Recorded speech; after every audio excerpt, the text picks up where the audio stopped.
Like کریں، subscribe کریں، bell icon کو دبائیں تاکہ ہماری ویڈیو سب سے پہلے آپ کے پاس پہنچ سکے۔ بس ایک پیغام، نمازوں کو چھوڑنے سے پہلے داستان کربلا یاد کرنا، داڑیاں مڈا کر گٹروں میں پھینکنے سے پہلے داستان کربلا یاد کرنا، گناہ کرنے سے پہلے، زنا کے اڈوں پہ جانے سے پہلے داستان کربلا یاد کرنا، ہاتھوں میں موبائل فون لے کر زنا کے مناظر دیکھنے سے پہلے داستان کربلا یاد کرنا، حرام کھانے سے پہلے داستان کربلا یاد کرنا کہ کس قدر دین کو بچانے کے لیے، اقدار اسلام کو بچانے کے لیے قربانیاں دی ہے خاندان نبوت نے۔ پھر اتنا خیال کرنا کہ ہم عاشق کہلا کر ان کے مشن کو کیسے پامال کر رہے ہیں۔ دمشق کے اندر اس انداز سے قافلہ داخل ہوا کہ سیدانیاں بغیر چادر کے اونٹوں کی ننگی پیٹھ پر بیٹھی ہوئی ہیں اور ان کی گردنیں بچوں سے بندھی ہوئی اور جھکی ہوئی ہیں۔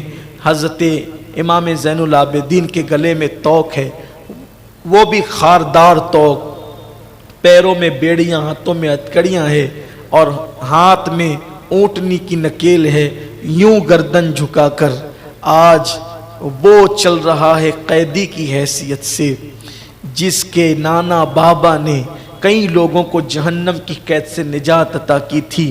اس انداز سے وہ قافلہ داخل ہوتا ہے اور پھر المختصر یزید کے دربار میں آتا ہے۔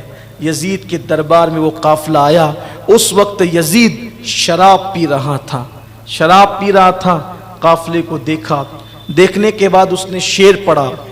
شعر جو پڑھا ہے اس نے یہ کہا کہ میں عتبہ کی اولاد نہ ہوتا اگر میں ان سے بدلہ نہ لیتا۔ یہ عتبہ کون؟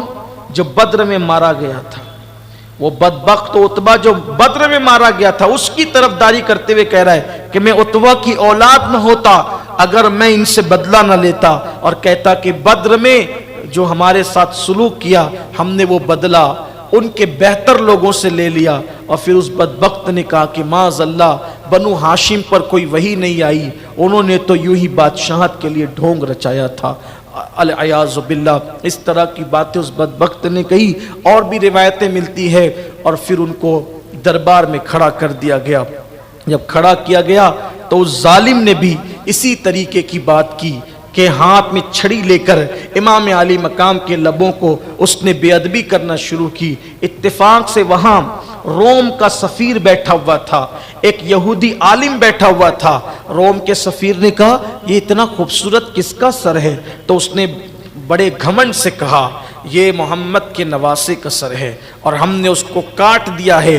تو اس نے کہا تم لوگوں نے قتل کیا؟ اس نے فخر سے کہا ہاں ہم نے قتل کیا۔ تو وہ روم کا سفیر کہتا ہے حیرت ہے تم پر، ہمارے پاس عیسیٰ علیہ السلام جس گدھے پر سواری کرتے تھے اس گدھے کے پیر میں جو نال ہوتی ہے، نال، وہ نال ہے، وہ گدھا نہیں ہے، گدھے کے پیر کی نال ہے، نال، اس کا ہم اتنا احترام کرتے ہیں، جیسے تم کعبے کو جاتے ہو ویسے ہم اس کے احترام میں وہاں تک سفر کرتے ہیں۔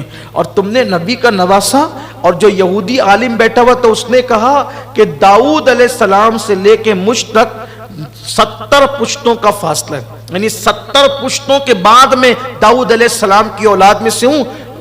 یہودی میرا اتنا احترام کرتے ہیں اور تم نے نبی کے سگے نواسے کو، ان کے بیٹے کو شہید کر دیا، حیرت ہے تم پر، تو حق پر نہیں ہے یزید۔ یہ کہہ کے اٹھ گیا۔ یزید کو رحم اللہ کہنے والے اور امیر المومنین کہنے والے ذرا یہودی سے یہ بات سیکھ لیں کہ یہودی کہہ رہا ہے کہ تم نے قتل کیا، حق پر تم نہیں ہو سکتے کیونکہ تم نے نبی کے بیٹے کو قتل کیا، نبی کے بیٹے کو شہید کیا۔ اس کے بعد دربار میں کھڑا کیا گیا۔ سیدہ زینب نے کہا یزید یہی ہے اسلام تیرا کہ تیری عورتیں تو جن کے نام و نسب کا کوئی ٹھکانہ نہیں وہ پردے میں رہیں اور نبی کی بیٹیاں یوں بے پردہ دربار میں کھڑی رہیں، یوں بے پردہ دربار میں کھڑی رہیں۔ اللہ اکبر۔ اور پھر سیدہ پاک نے دربار میں خطبہ دیا، وہ آپ کا دمشق کے دربار کا خطبہ، حمد و صلات کے بعد کہا اللہ نے ہمارے گھر میں ہمارے نانا پہ قرآن نازل کیا اور ہمارے لیے انما یرید اللہ لیذھب عنکم الرجس آیے تطہیر نازل فرمائی، ہماری محبتوں کو لوگوں پہ لازم کر دیا اور تم نے ان کے ساتھ یہ سلوک کیا کہ بھوکا پیاسا میرے بھائی کو شہید کیا. آپ نے جس وقت دربار میں خطبہ دینا شروع کیا تو اس وقت پورا دربار رو پڑا, لوگوں پر رقت طاری ہو گئی. یہ کیفیت تھی. اور اس کے بعد یزید نے جب دیکھا کہ حالات عجیب ہو سکتے ہیں تو اس نے اپنے مشیر خاص سر جون سے مشورہ کیا, اور مشورہ کرنے کے بعد خاندان نبوت کے ان شہزادیوں کو اور یتیم شہزادوں کو دمشق کے قید خانے میں قید کر دیا کہ دیکھیں گے آگے کیا ہوتا ہے, ابھی پہلے ان کو قید کر دو. انہیں قید کر دیا گیا. کمنٹ شیئر ضرور کریے.